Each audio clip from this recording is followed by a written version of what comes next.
Breaking news, breaking news, breaking news. আপনারা কি মামুনের আইনজীবীকে দেখেছেন? যখন মামুনের আম্মা সহ আপনার একটা বৈঠক করেছে, ওখানে যে সাংবাদিকেরা ছিল, আর মামুনের লয়ারকে দেখে মনে হচ্ছে উনি খুবই মনে হয় যেন সন্তান হারা মা হারা সন্তান যেমন মানে অনেক বেশি আকুল এবং ব্যাকুল থাকে, ওনাকেও দেখতে ঠিক তেমনই লেগেছে।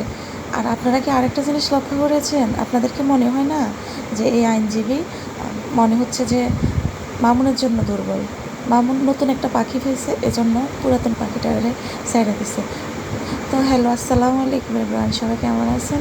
আই হোপ আপনারা সবাই ভালো আছেন। আলহামদুলিল্লাহ, আমরা ভালো আছি।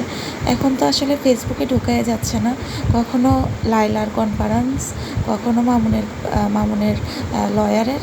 তো আমার মনে হচ্ছে যে আপনার লায়লা যেটা করেছে এটা খুবই সঠিক করেছে। তুমি প্রয়োজনে এসে সিট করে আবার চলে যাবা। অবশ্যই এসব মানুষদেরকে উচিত শিক্ষা দেওয়া দরকার। আর আমি আরেকটা কথা বলতে যাচ্ছি যে মামুনের আম্মা, সে হচ্ছে যে কুকিল, বুঝছেন? কুকিল কেন বলতেছে জানেন? সে হচ্ছে বসন্তের কুকিল। কারণ আপনার ছেলে যখন একটা মেয়ের সাথে, একটা মহিলার সাথে লিভ টুগেদারে ছিল, আপনি মা হয়ে এটাকে কিভাবে সাপোর্ট করেছেন এবং আপনি কেন করেছেন? অবশ্যই আপনার কোনো না কোনো চাহিদা ছিল, আপনার কোনো না কোনো লোভ ছিল। সেটা হচ্ছে যে লায়লার টাকা। যেমন আপনি অর্থশালী ছিলেন না আপনারা, কিন্তু লায়লা যখন আপনার ছেলের লাইফে আসে, আপনার 50-60 লাখ টাকার উপরে খরচ করে একটা বাড়ি করে ফেলছেন, প্রায় 80 লাখ টাকার মতো খরচ করে। তারপরে হচ্ছে যে মামুনের লাইফস্টাইল একদমই চেঞ্জ হয়ে গেছে, তাও লায়লার কারণে। তা আসলে অনেক কিছু না মানতে চাইলেও মানতে হবে।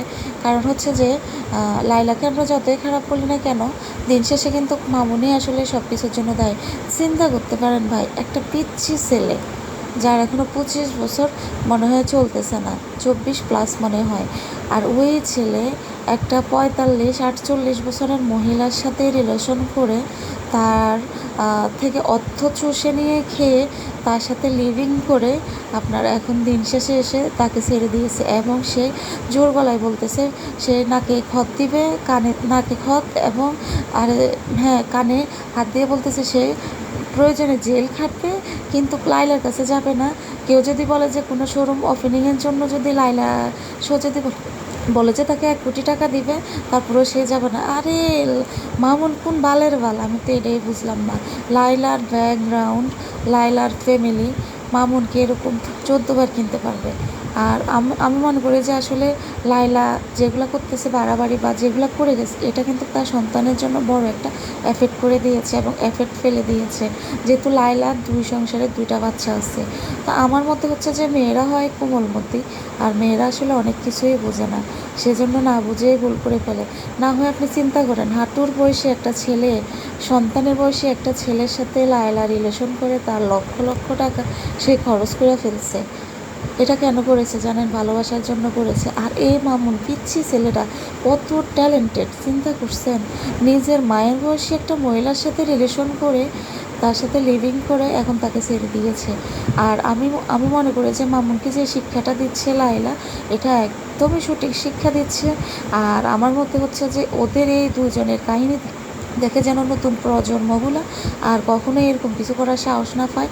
আর আমাদের দেশ থেকে আসলে এরকম কিছুকে বয়কট করা দরকার, না হয় আমাদের ছেলে সন্তানদের জন্য অনেক বেশি এটা এফেক্ট করে ফেলবে।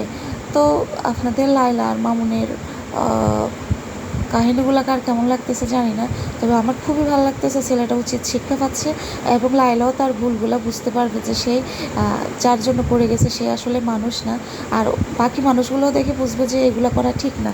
তো সবাই ভালো থাকবেন।